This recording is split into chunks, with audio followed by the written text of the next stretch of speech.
is TOS Television, your digital-first Pan-African news network. I am Abigail Okwade, and this is Africa Now. As many as more than 72 people have lost their lives and 1,234 have been arrested over the last few days as protests descended into looting and riots in the South African Police Service said late on Tuesday. The military has deployed 2,500 troopers in support of the police to quell the unrest that is as a result of the imprisonment of former President Jacob Zuma. According to the police, many of the deaths in Gauteng and KwaZulu-Natal provinces occurred in chaotic stampedes, and thousands of people stole food, electric appliances, liquor and clothing from stores. Health Department spokesperson Popo Maja says the recent violent protests have impacted the vaccination rollout and also disrupted access to essential healthcare services. Still on the protest in South Africa, the African Union has condemned the surge in the ongoing violence. AU chairperson Musa Faki Mahamat in a statement says the deaths, appalling scenes of the looted properties and infrastructures in different parts of the country were disturbing. Mahamat extended his condolences to the families of the victims and wished a rapid and full recovery to the wounded. The chairperson has called for an urgent restoration of order, peace and stability in the country in full respect of the rule of law. On security matters, President Emmanuel Macron has announced that France's anti-jihadist military force of over 5,000 troops in the Sahel region will end in the first quarter of 2022. This will mean the closure of French bases and the use of special forces focused on anti-terror operations and military training.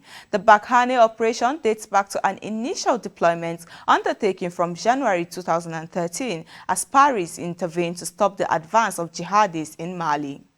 To health matters, Rwanda has received a grant of $53 million from the Global Fund as a contribution towards malaria prevention and treatment efforts running between 2020 and 2024. The head of the Malaria and Other Parasitic Infections Unit at the Rwanda Biomedical Center, Dr. Amebul, in an interview with a Rwanda newspaper, says that with effect from this month, the Global Fund package, which will be broken down and used over the next 3 years to cover specific areas. Rwanda has also received funding from the United States through the Presidential Malaria Initiative to the tune of around $18 million. Aiming to hit the target of inoculating 1 million more people in Zimbabwe, President Emmerson Mnangagwa has announced on Tuesday that it will extend the level 4 lockdown by another 2 weeks.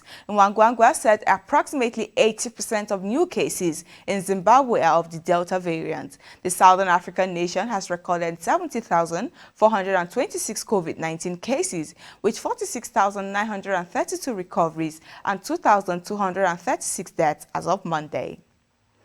This is your digital-first Pan-African news network, TOS Television. You are watching Africa Now. We move to business after the break. Do stay tuned.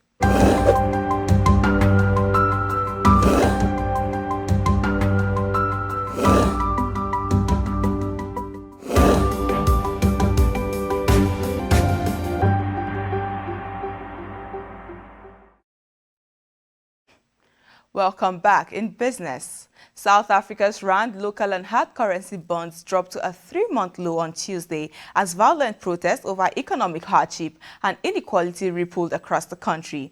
Poverty has been exacerbated by severe social and economic restrictions aimed at curbing the spread of COVID-19. More than half of South Africa's 60 million people are living in poverty, with an unemployment rate of 32% according to official statistics. The protests rattled financial markets in the continent's most industrialized economy, with the rand dropping as much as 1.8% to 14.67 against the dollar, its lowest level since mid-April.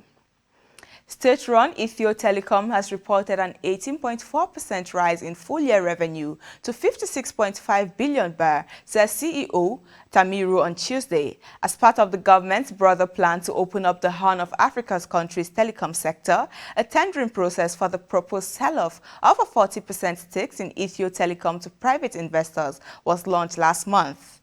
Feriwat also disclosed that the company recorded a 22% jump in subscribers to 56.2 million.